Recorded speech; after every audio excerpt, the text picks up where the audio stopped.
Hello students. तो आज हम पढ़ेंगे हमारा बेसिक कंसेप्ट्स ऑफ ऊप। सो फर्स्ट ऑफ ऑल जो हमारी ऑब्जेक्ट ओरिएंटेड प्रोग्रामिंग लैंग्वेज है वो इसीलिए डेवलप हुई है ताकि वो जो कन्वेंशनल प्रोग्रामिंग अप्रोचेस थी उसको ओवरकम कर सके। एंड द ऊप अप्रोच, ऑब्जेक्ट ओरिएंटेड जो हमारी अप्रोच है वो बेस्ड है ऑन सम कंसेप्ट्स। कुछ कंसेप्ट्स हैं उसमें ऊप में जो हमें समझने ज़रूरी हैं, जिसमें सबसे पहला कंसेप्ट है डेटा एब्स्ट्रैक्शन का। सो what is data abstraction? Data abstraction refers to the act of representing essential features without including the background details of explanations. Means for example, let us take an example like आप एक गाड़ी को drive कर रहे हैं, you are driving a car. So you only know the essential features to drive a car. Like for example, आपको सिर्फ ये पता है कि गियर कैसे डालते हैं, सेकंड कि स्टीयरिंग हैंडल कैसे पकड़ते हैं, कैसे घुमाते हैं, थर्ड क्लच कब यूज़ करना है, एक्सेलेरेटर कब यूज़ करना है, ब्रेक कब यूज़ करनी है। ये जो उसके असेंशियल फीचर्स हैं ये आपको पता है to drive a car. But while driving a car, जब आप गाड़ी चला रहे हैं, क्या आपको उसके इंटरनल डिटेल्स के बारे में पता है कि उसकी वायरिंग कैसे हुई है, उसकी मोटर कैसे वर्क कर रही है? आप सिर्फ गियर लगाते हैं, हैंडल घुमाते हैं, एक्सेलरेटर, ब्रेक और क्लच यूज़ करते हैं। You don't know what is happening inside. Everything inside is hidden from you. That is abstraction, where you know only the essential things to drive a car without including the background details or explanations. I think that's clear to you. So let us take another example of switchboard. Like आप जब कोई switch on करते हैं, you only press certain switches according to your requirement. आप switch on कर रहे हैं या आप स्विच ऑफ कर रहे हैं। Again this is abstraction. You know only the essential things to operate on switchboard without knowing the background details of switchboard की अंदर कैसे वायरिंग है, कौन सी वायर किसके साथ अटैच्ड है। You only have to turn on your switch or turn off your switch. So that is data abstraction, where only some essential features are represented to you without including the background details or explanations. So let's come to now our new concept, that is data encapsulation. So what is data encapsulation? The wrapping up of data and functions together into a single unit called class is known as encapsulation. So as you know, हमने कल पढ़ा था जो हमारा object है it consist of data and functions. So the data cannot be access directly, उसको हम directly access नहीं कर सकते हैं, but available only to those functions which are wrapped in the class. Means वो सिर्फ तभी एक्सेसिबल हो सकते हैं जब हम उनके फंक्शन को कॉल करें जो उसी ऑब्जेक्ट के अंदर उस डेटा के साथ लिंक्ड है। मीन्स अगर आपको एक डेटा रीड करना है from the object, so you have to call a member function in the object. आपको उस फंक्शन को कॉल करना है जो उस डेटा के साथ लिंक्ड है उस ऑब्जेक्ट के अंदर, तभी आप उस डेटा को एक्सेस कर सकते हैं। You can't access that data directly. आप उस डेटा को डायरेक्टली एक्सेस नहीं कर सकते, वो डेटा हिडन होता है ताकि कोई भी एक्सटर्नल यूज़र उसको ऑल्टर नहीं कर सके। So let us consider an example like in a big company. जो बड़ी बड़ी कंपनीज होती हैं, there are many departments. So for example there are sales department, second there are accounts department, third there is production department. Okay, each और हर एक department has its own personal and maintain its data. हर एक department में अलग अलग लोग काम कर रहे हैं जिनका अलग अलग पर्सनल कुछ डेटा होता है। So suppose an employee in the production department, कोई प्रोडक्शन डिपार्टमेंट का एम्प्लॉय है, he wants to know that how much raw material has been purchased for the next month.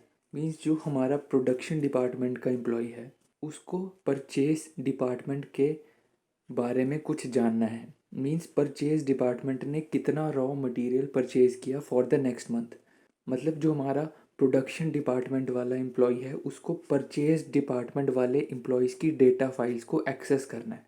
सो वो क्या करेगा, जो प्रोडक्शन डिपार्टमेंट वाला एम्प्लॉय होगा वो रिक्वेस्ट करेगा किसको, परचेज डिपार्टमेंट वाले एम्प्लॉय को। देन परचेज डिपार्टमेंट वाला एम्प्लॉय उन डेटा फाइल्स को एक्सेस करेगा और उसको रिप्लाई सेंड करेगा जो भी इंफॉर्मेशन उसको चाहिए है।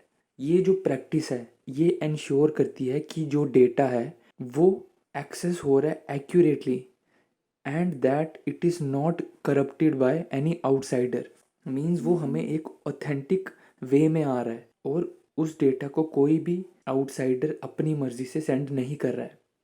देयरफॉर हम कह सकते हैं कि जो डिपार्टमेंट डेटा है एंड डिपार्टमेंट एम्प्लॉयज़ हैं वो इनकैप्सुलेटेड है into a single entity that is department. Means यहाँ पे जो डिपार्टमेंट है वो हमारा एक ऑब्जेक्ट है और जो डिपार्टमेंट का डेटा है वो एक डेटा है और जो डिपार्टमेंट के एम्प्लॉयज़ हैं वो हमारे फंक्शंस हैं। सो जब भी हमें उस डिपार्टमेंट डेटा को एक्सेस करना है हमें उस डिपार्टमेंट एम्प्लॉय से वो मदद मांगनी पड़ेगी, उस डिपार्टमेंट एम्प्लॉय को कॉल करना पड़ेगा ताकि वो हमें उस डेटा का एक्सेस दे। Okay, so I think encapsulation is also clear to you. Okay, so students, next concept is inheritance. Inheritance is the process by which objects of one class acquires the properties of objects of another class.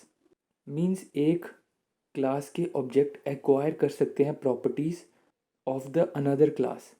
It is like a hierarchical approach. So let us again take an example of a car. Like the class car inherit some of its properties from the class automobiles. So जो भी properties automobile की हैं वो automatically car inherit कर सकता है and the automobile also inherits its properties from another class that is vehicles. So ये जो property है of inheriting properties from the parent class, this is known as inheritance. And the main principle behind this sort of division is that कि जो भी सब classes हैं जो एक मेन पेरेंट क्लास के नीचे आ रही हैं वो सब एक कॉमन कैरेक्टरिस्टिक्स जो भी हमारे पेरेंट क्लास की हैं वो एक्वायर कर सकें। Like you can see in the diagram, we have a vehicle class. It is a base class of the automobiles and pulled vehicles. जो automobiles हैं और जो pulled vehicles हैं वो इस क्लास की सब क्लासेस हैं। Vehicles क्या हैं? Vehicle is something which transports people or things from place to place. Okay, so जो ऑटोमोबाइल्स हैं वो भी ट्रांसपोर्ट के लिए यूज़ होती हैं और जो पुल्ड व्हीकल्स हैं वो भी ट्रांसपोर्ट के लिए यूज़ होती हैं। So these both are the subclasses of vehicles.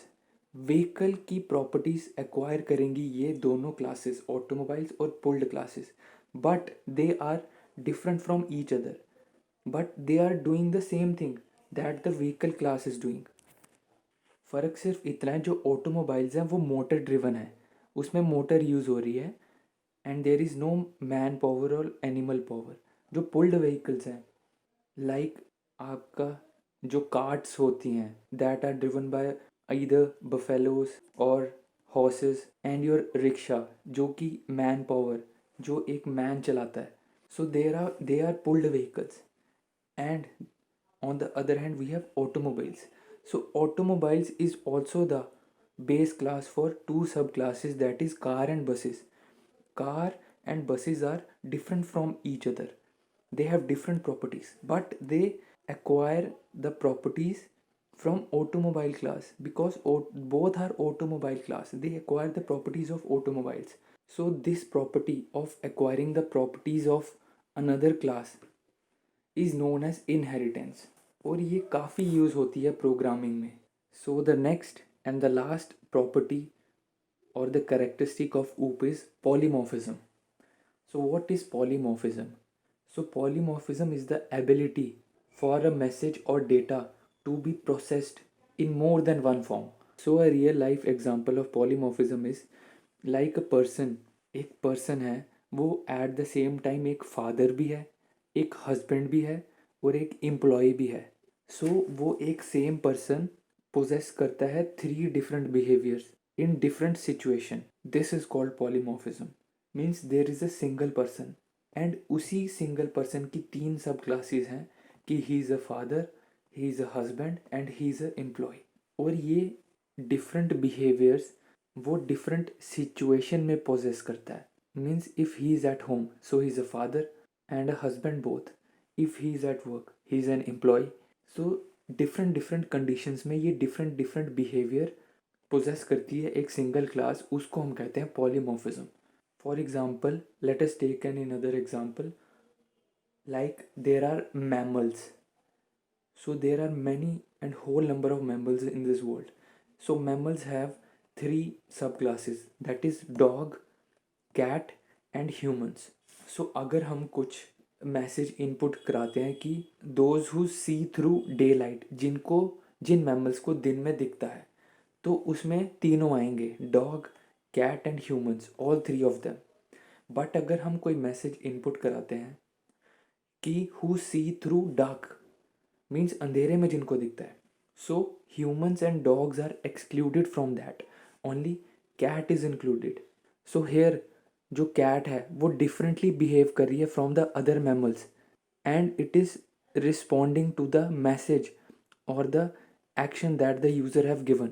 सो जैसा कि आपने देखा कि एक क्लास दैट इज़ मैमल, उसके different different objects, dog, cat, humans, वो बिहेव कर रहे हैं differently in response to the message और एक्शन जो भी उनको प्रोवाइड किया जा रहा है, उसको हम कहते हैं पॉलीमॉर्फिज्म।